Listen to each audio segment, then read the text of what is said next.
Welcome back to Shane's Main Shop. You don't have enough lighting in your garage but don't want to do any wiring, electrical, or anything like that? I'm going to show you how to turn this. If you follow me at all, you'll know I just recently installed new garage door openers in my garage. But, you know, they don't provide a lot of lighting.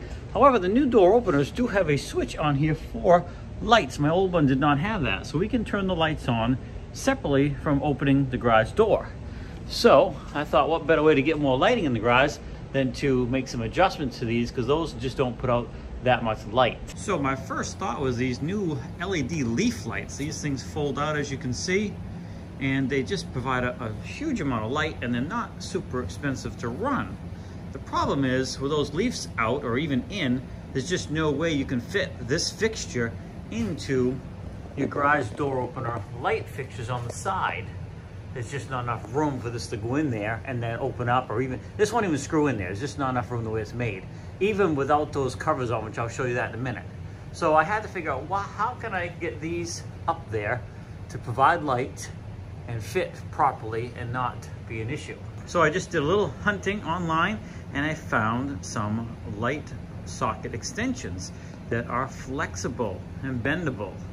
So we can straighten these out, screw these into place, bend them in the position we want, and you can see for that door opener that I already have up, I have one kind of bent forward towards the, the door of the garage, and one kind of that way, and you can move them around too. And of course the leaves also adjust, so it just provides a huge amount of light. So I'm just going to show you how we do this, and also you'll see I removed the light covers off of these openers because don't need them. I just use the shop to work it and stuff, and this is an additional way we can get a significant amount of light without any wiring whatsoever. So this is the Chamberlain Wi-Fi powered by MyQ garage door openers we just recently installed. And the first thing we need to do is get these light covers off. And they just kind of pop out on each side and swivel down like this, so you could just normally change a light bulb like you normally would, and then you just close them back up. However, we're going to remove these all together. And it's not that difficult. I'm going to try and do it one-handed.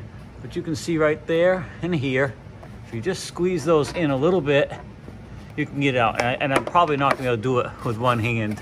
I don't want to break them in case I want to put them back. So I'm just gonna have to, shut the camera off, squeeze these, get this popped off, and I'll show you what it looks like. Okay, so there it is right there. I just popped them out. And you can see it's just hold up against the gray here, so you can kind of see.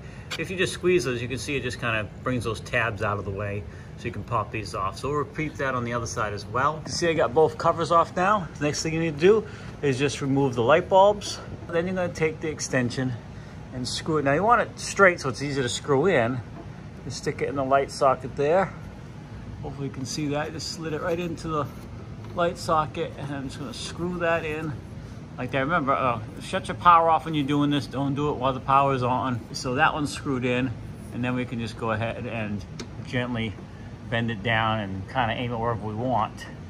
So let's go ahead and copy that onto this side and get the other one in. All right, once all those are screwed in and kind of somewhat angled where you want, so they're angled away enough that you can screw this fixture up in, you can go ahead and do that. I'm gonna have to turn this out a little bit. Now again, I'm holding the camera in one hand, but then you just go ahead and screw the leaf light in. And these things come in different variety. Oh, I forgot I had the switch on. Ooh, that is bright. You get that? I can't see a thing now, so it's been right in my eye for a second. You get that screwed in like that. I apologize if it blinded you guys too. And then you can angle these. I'll probably leave that one up so it's shining back that way. And then have those ones like that. And there's that one, and it clearly fits perfectly fine. So we're going to go ahead and get the other side in, and then we'll show you. There you have it. So I got this one done as well now, and we got that one over there.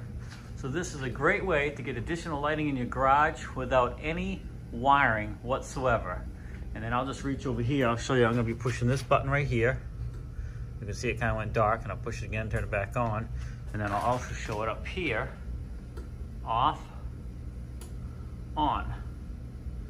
So like I said, fantastic way. These lights are great, but they just after a while they don't produce as much light, and you have the ballast issue and all that good stuff. I'm telling you, this makes a tremendous amount of difference in the garage for lighting. So I hope this helps you out. I'll put a link in the description for the leaf lights that I got, as well as those extensions. And again, check out my previous couple videos, one of unboxing the door opener and one installing it. And you can check that out. And then I'll just take these two covers, as well as the other ones from the other door opener, store them off to the side. So if I ever want to change these around and put the other things back on with regular bulbs, I can do so. But yeah, excellent lighting hack for your garage. Hey, thanks for swinging by Shane's Main Shop. Please like, subscribe, comment, come back off with more videos. Have a great day. We'll see you in the next video.